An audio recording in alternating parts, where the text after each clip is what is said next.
guys, this is Suzanne. Before I move on, don't forget to subscribe to the channel, and today I will be talking about my favourite book girlfriends from the paranormal romance genre.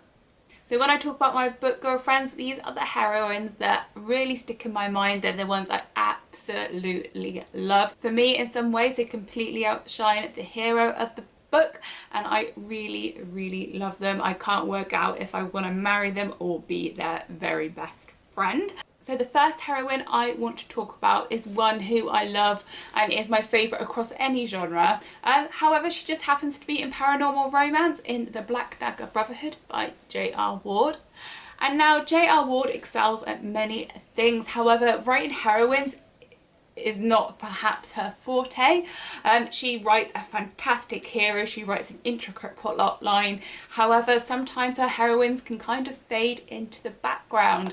However, with this heroine, she definitely does not. And I am talking about Mary. So she first appeared in Lover Eternal, where she gets her HEA with Rage. This is book number 2 in the series, although her and Rage are also the main characters in The Beast, which is a lot further along, and she is dotted throughout the series. I really love Mary. She is a counsellor, and she gives off these kind of really wise, motherly and kind vibes, but she has this backbone of steel to her as well. I absolutely love her. She stands out in my mind as one of the best heroines that J.R. Ward has ever written. She really comes alive in a way that some of her other heroines have not. So yeah, Mary, she is just absolutely fantastic. I love her. And Rage has a very good sense to love her and worship her as well. So next up, I wanted to talk Kresley Cole.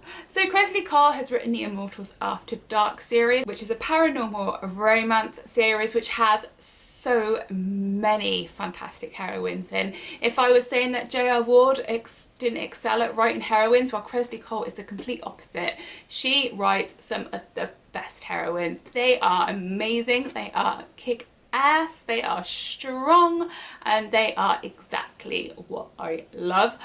So it was really hard to pick just the one, but there is one heroine who I do really love, and that is Maraquita the Awaited. She is the heroine in Wicked Deeds on a Wintered Night, and she is a witch. She is one of the youngest heroines in this series, as she's only just on the cusp of her immortality, where a lot of our other heroines in this are hundreds and even thousands of years old. She is in her early 20s.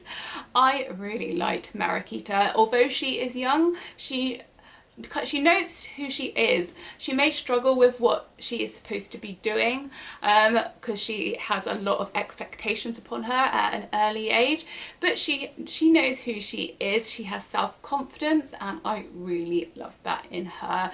She did not take any shit from anyone, and that includes her fated mate Bowen McReeve, and I really love to see in their relationship. And she also pops up in other books in this series, and I just love seeing her go from strength to strength as she grows into her destiny. I really loved her. So if you like a strong heroine, and you want to add to your book girlfriend pile and you haven't read Immortals After Dark, then I highly recommend it. It is great. You will run into so many heroines that you will not forget.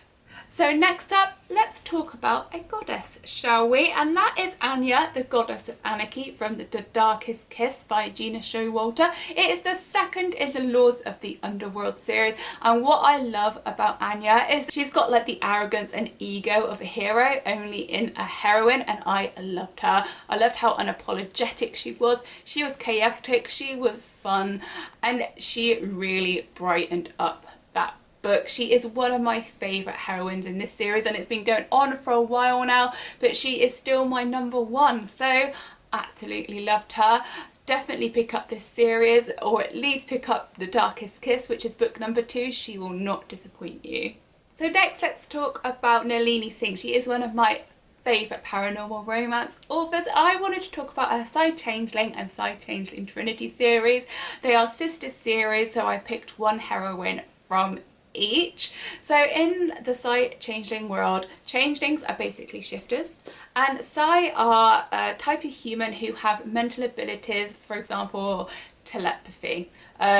And the Psi, however, have trained themselves to have no emotions to make themselves more efficient. They call this protocol silence. However, there is cracks in the silence, and that is where this series begins. And where the series begins is exactly the heroine I am talking about, and that is Sasha Duncan from Slave to Sensation, which is Psi Changeling number 1. So I really like Sasha. She is where this begins, and she is pops up throughout the series. She is an E-Psi, which means that her kind of ability is empathy. She can feel she can feel what other people are feeling, and she has powers associated with that. But obviously with a race under silence, meaning they can't feel any emotion, she is marginalized. She doesn't even know what power that she has, and I really love the bravery that it took her to kind of step out of that world and take a step forward with a changeling as her mate. It was such a great book. Is such a really powerful entry into the Psi Changeling series.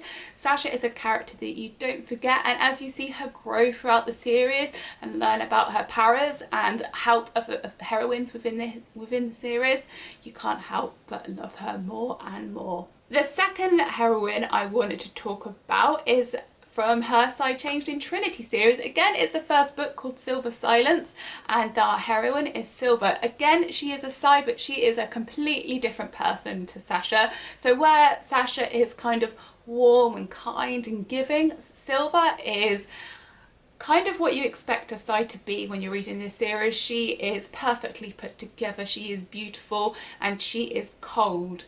Until you get to know her a bit better, you find out her reasons for remaining silent, and they are good ones. I really liked Silver. She was so strong, a really capable woman, and it was hard not to like her despite her seeming coldness. And I really love that Nalini Singh shows us different types of heroine, from the kind of maternal, mothery type like Sasha to the more business-like, I don't want to say cold, but that kind of no nonsense attitude type of heroine as well. It shows that no matter who you are, that you have the right to be loved and to love in return, and I really enjoyed that about Silver Silence. And then last but by no means least is a book that brings a massive smile to my face whenever I think about it, and that is Big Bad Beast by Shelly Lawrenston, which is the 6th book in the Pride series. So Shelly Lawrenston writes some fantastic paranormal romance, and what's her hook is they are absolutely hilarious. They are so funny, and especially the first 6 or 7 books in the Pride series, they are some of my favourites. They are so good, they are so funny. So Big Bad Beast and our heroine Deanne Smith, I love her. She is a wolf shifter and part of the military, and she has mad skills. She is a fighter, she is a sniper, she is batshit crazy, and I absolutely love her. Another one of Shelly Lawrenston's hallmarks is that all her heroines are slightly psychotic, and Deanne Smith definitely falls under that heading, but I love her anyway. I really love how unashamedly strong Shelly Lawrenston has made Deanne Smith. She can kick ass, and she doesn't care how unfeminine it may make her seem. I really loved her. She is a proper alpha heroine, and I absolutely loved it. So those are some of my book girlfriends from the paranormal romance genre. Please let me know who yours are in the comments. Have I hit any of the same as yours? Are there any that you think that I would love and I should read? Please let me know in the comments. Thank you very much for listening. Again, don't forget to subscribe to the channel and check us out on social media, and you can also check us out on the blogs to see all our reviews, and that is underthecoversbookblog.com. Thank you very much for listening, and I'll see you in the next video.